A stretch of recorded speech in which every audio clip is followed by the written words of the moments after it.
Oh darlin', come sit with Auntie Mae a minute. Let me pour you some sweet tea and tell you something that still makes my old heart ache when I think on it. Picture this. A woman, let's call her Evelyn, standin' in her living room on a quiet Tuesday afternoon. She's 52 years young. Gray streaks in her hair from raising 3 kids mostly alone after her husband passed too soon. Double shifts at the diner, bills piling up like old regrets. Knees that creak when she climbs the stairs. But you know what keeps her going? That big leather photo album tucked under the bed. Pictures of her mama smilin' at her weddin'. Her baby's first steps. Thanksgivings with the whole family Logan round the table. Those pages hold every bit of light she ever knew. Now picture the same woman just weeks later watching flames eat those very pictures. Black smoke curlin' up from the backyard barrel. Her sister-in-law, the one married to her youngest son, standing there with a box of matches and ice in her eyes. I was just cleanin' up, she says like it was nothin'. But Evelyn saw the truth in that fire. Years of memories turnin' to ash.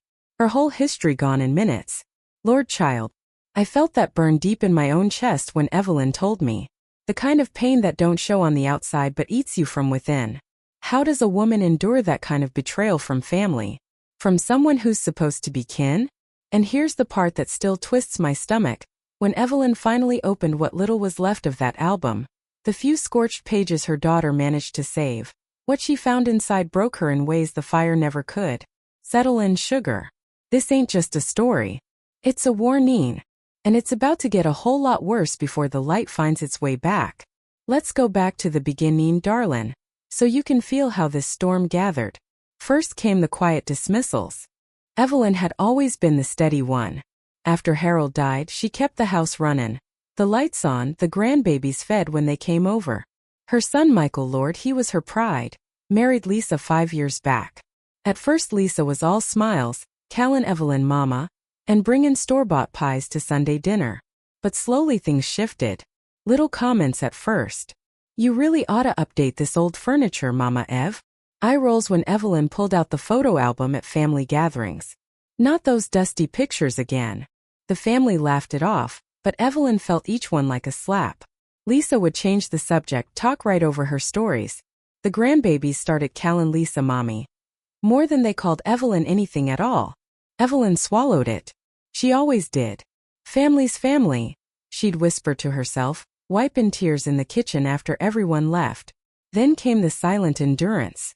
Lisa started helping around the house, rearranging things, throwing out Evelyn's old recipe cards because they were clutter. When Evelyn spoke up, Lisa smiled sweet as pie. I'm just trying to modernize for the grandkids, you understand. Michael sided with his wife. Mom, let it go. She's trying to make life easier. Evelyn stopped arguing. She started staying in her room more, cooking less. The album stayed hidden under the bed like a secret she was ashamed of. She told herself it was temporary, that things would smooth over. But every night she'd lie awake, listening to laughter downstairs that didn't include her. One evening she came home early from her shift. Heard Lisa on the phone. Honestly, she's just holding on to the past. We need to clear this place out. Evelyn stood frozen in the hallway. Her heart hammered so loud she thought they'd hear it. She slipped back out, drove around till dawn, came home pretending nothing happened. It built like a summer storm. Lisa announced they were moving Evelyn to a smaller room, for her comfort. Then came the final blow. The day Evelyn found the barrel burnin'. Lisa had gathered every loose photo, every stray memory she could find, and set them ablaze. I was declutterin', she said again, eyes hard. Michael stood behind her, silent. The rest of the family? They looked away. Evelyn didn't scream. She just sank to her knees in the grass, watching her life curl into smoke. The pain was so sharp it stole her breath. But darlin', that was only the beginning of the true heartbreak. Because when her daughter finally rescued what remained and they opened that charred album together, that's when everything changed. Now listen here, sweet one. Have you ever felt invisible in your own home? Like the people who are supposed to love you most look right through you? Ever had someone take something precious, something that meant more than gold, and treat it like trash? I know some of you are nodding right now. Maybe it's your mother-in-law rearranging your kitchen without a skin. Maybe it's your grown kids acting like your memories are burdens. Or maybe, Lord help us, it's family burnin' bridges you spent years buildin'. That's you, you're not crazy. You're not too sensitive. You're hurtin'. And hurt like that don't just fade. It festers until something breaks, or something fights back. Stay with me, darlin'. Because what Evelyn found in those last scorched pages, it wasn't just pictures. It was proof. Proof that Lisa's cruelty went deeper than jealousy. And when that truth came out, oh honey, the whole family tree shook. Drop a comment below if you've ever had family betray you in a way that still keeps you up at night. Share just a piece if you're ready. You're safe here with Auntie Mae. And trust me, the twist is comin'. You won't believe what happens next. Alright, now brace yourself. When Evelyn and her daughter Sarah carefully peeled open those blackened pages, they didn't find baby pictures or wedded smiles. They found something else entirely. Hidden between the scorched cardstock were letters. Old, yellowed letters Evelyn had tucked away years ago, from her late husband Harold. But these weren't love notes. They were apologies. Confessions. Harold had written them before he passed, never mailed. They told the truth about why Lisa hated Evelyn so much. Years back, when Michael was just courting Lisa, Harold caught her stealing from the family savings jar. Small amounts at first, then bigger. He confronted her quietly, told her to come clean or leave. She cried, promised to change. Harold, soft-hearted man, forgave her. Never told Evelyn. Thought it was done. But Lisa never forgave him for knowing. And when Harold died, that shame turned to rage. She blamed Evelyn for raising a weak man who dared judge her. The comments, the decluttering, the fire, it was all revenge. Burn the evidence. Burn the memories. Burn the woman who might one day find out. Evelyn read those letters by lamplight, tears falling on the ash. Then she looked up at Sarah. We ain't done yet. The next family gathering?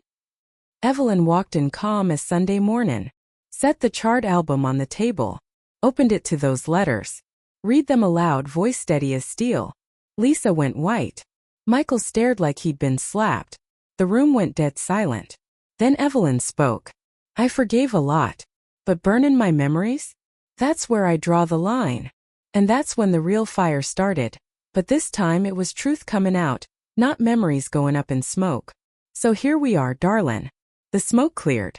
Lisa and Michael left that day in shame.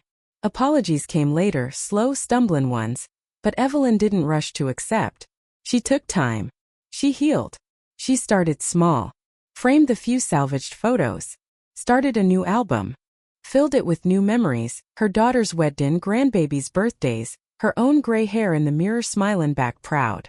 She learned something powerful. Family don't get to define your worth. They don't get to erase your past just 'cause it makes them uncomfortable. You hold on to your story.